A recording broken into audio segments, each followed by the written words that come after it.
If you love playing Pirates, then this is the video for you, because I've been forcing Pirates quite hard these last 2 days and I've been getting amazing results with it. And well, I have to show this video in particular because... Give me patches. I kind of want to play patches. There are no MarkMcKz. Pirates is great. It's literally the best patches lobby, right? Or pirate lobby. Oh! Okay. I mean, they're trying to tell me something. Okay. Patches. And I think the best lobby you can have for patches. Let me elaborate. Max is a bunch of Divine Shield, bunch of scam stuff, bunch of bullshit. That's not there, so no early deflectors to worry about, which is a hard counter against just raw stats. Murlocs, poison, and raw stats. Not there. Dragons, Divine Shields, lots of scaling. So no Dragon High Roll bullshit either. The only thing to be careful of is, I guess, George with Spores. Like, my Reborn Max is the only issue. High roll elementals we can probably beat. Like, we can out high roll elementals, I'm pretty sure. Diablo. I guess Diablo. We just gotta not get out tempoed by Diablo. So, like I mentioned, best patches lobby, I think, because Murlocs, poison, because Max, bunch of Divine Shield, tempo stuff that is good against pirates, and dragons, they have Nadina, they have like a bunch of early scaling as well with their stupid Terragos saws. So, you know, it's amazing. Hopefully you can learn something from this patches, I guess, Finley game. And as I mentioned as well, I've been forcing pirates quite a bit because I just really enjoy APM comps and I want to play the game for fun as well next to grinding. Now, these games, I think half of the games I ended with a golden hogger on the board or something like that. It's quite ridiculous. And I am climbing. I'm still 11k MMR, so I'm not throwing my games by doing this. I really think genuinely that Pirates is in an amazing spot right now. Now, don't hard force it, because then if you try and go do this every game, of course you'll lose a lot of MMR and ranks. So only do it when you get it offered or when you're playing patches, of course. So when you triple into a hogger, I quite often take it because it's so easy to transition. It's so easy to just roll a second hogger and then every pirate is already free for you to buy. With a brand, it's super easy. There's so many ways that you can do it now. With a Tony, you can make any pirate golden. Now this game in particular is also very interesting because I don't really find early hogger. I have to transition into it very late, so I'll show you what to do with patches if you just don't find that. Like, I have a Salt Tutor here, which is pretty good. I got a triple into an early 4. The 4 is just tempo, so we just level to tier 4. We're pretty strong. We have another pair. Like, it's looking okay. Although we don't really have much scaling yet, except for a looter. It's fine, right? That's fine. It's turn 7 only. We get another pair here. We also get a grubber. Grubber comp is also a possibility. If you just have a lot of goldens, just get some golden grubbers and scale up. But generally speaking, that's a lot slower and has less potential. The reason why APM comps are so good is because with infinite gold, well, infinite, you can do whatever the hell you want. Very often you can end with a bunch of Amalgadons on the board. You can end with Golden Selfless, Golden Baron, a million stats. Like, the limits are how many actions you can do in a turn, and I just love that. I love the concept of APM Pirates, and I just love executing it. So I've been trying to practice it and semi-force it to a certain degree. So here, you know, still an okay turn. We're still pretty strong, 37 HP. Now I'm looking for triples this turn. I could level, but because it's Diablo turn, it's a bit risky. Diablo is going to be super strong. So instead, I'll just roll for the triples. I roll for Peggy still. The triple is kind of a miss. I guess I'll take, you know, Crocodilus is the only thing that's like maybe has some potential if I find a beast to end on or whatever. I roll a triple as well onto Luther. Still no Peggy though. Hopefully this is going to be a Tony or a hogger. We miss again. All of these are trash. Now Tavern Tempest could give me some economy, some money. And Agam is a beast. I guess if I take Agam, I do have some more tempo on the board against this Diablo, because I'm going to play Crocolisk, a random beast, and have a full board. And maybe, you know, I can generate some stats here to win this fight. Now this Gerber, we have 3 goals on the board actually. The Swabby is probably not going to stay, but the 2 other golems are pretty relevant. Like the Captain still puts a decent amount of stats on the board. And yeah, this Diablo is a monster.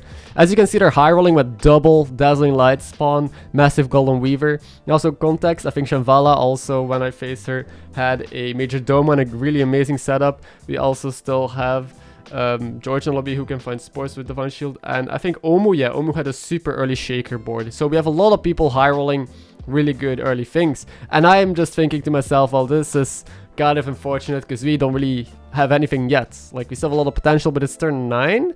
No Hogger. Here's a Tony, though. And I think the only way to survive is to try and maybe make this Gerber golden, and that way get enough stats on the board and scale up passively. Because without Hogger and Peggy, there's no other way to scale. The Salty Looter, we can't just buy shitty pirates. There's one Peggy. I guess I'll freeze it since it is an essential tool for pirates, but it seems like, you know, I was able to get my Gerber golden here against this Diablo. It seems like we will just have to lean into this golden comp more, but like I kind of spoiled, we do transition into APM later. It's just that you need to stay flexible. If you hard roll for APM stuff, you might just die and you won't get there. With patches, it's all about keeping the pace going, keeping the momentum, staying strong, playing for tempo, finding outs. Like, you can play Skellywix with a tank or something to just be strong, and then eventually find Tony. Consider all of your options, play some poisons for a bit. But I think with every comp so far, I've always been trying to look to hit a Hogger. Like, even when I was playing Quillboars, I just played a Hogger on the board because with Flat Tusk I generate a lot of gems, and that I did like Agam Flat Tusk stuff. It was amazing. One of my games I also played some sort of menagerie again, and Hogger just allows for so many other cool plays because everything is so cheap.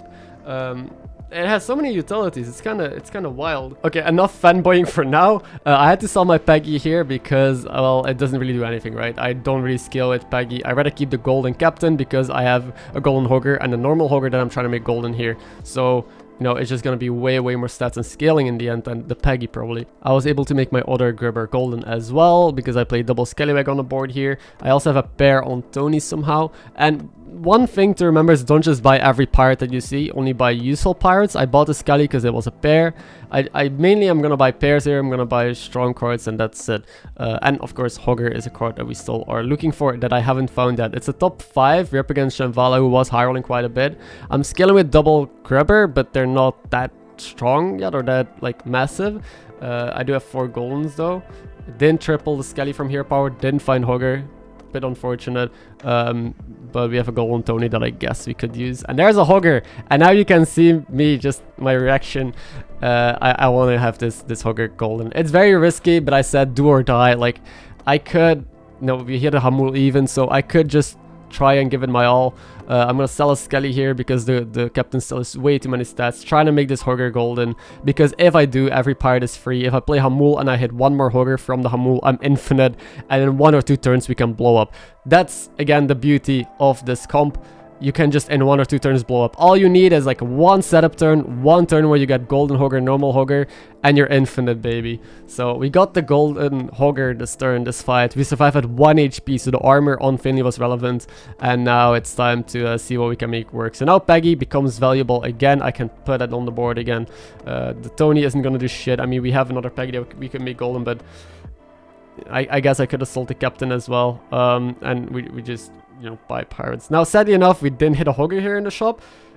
Preferably, I would, you know, hit a Hogger because then I'm infinite. Now, with a golden Hogger, you're not. With a golden Hogger, there is, like, still, you know, limits to how much you can accomplish in a turn. As you see, I'm already somewhat running out of gold. Every pirate is free, but every roll still costs 1.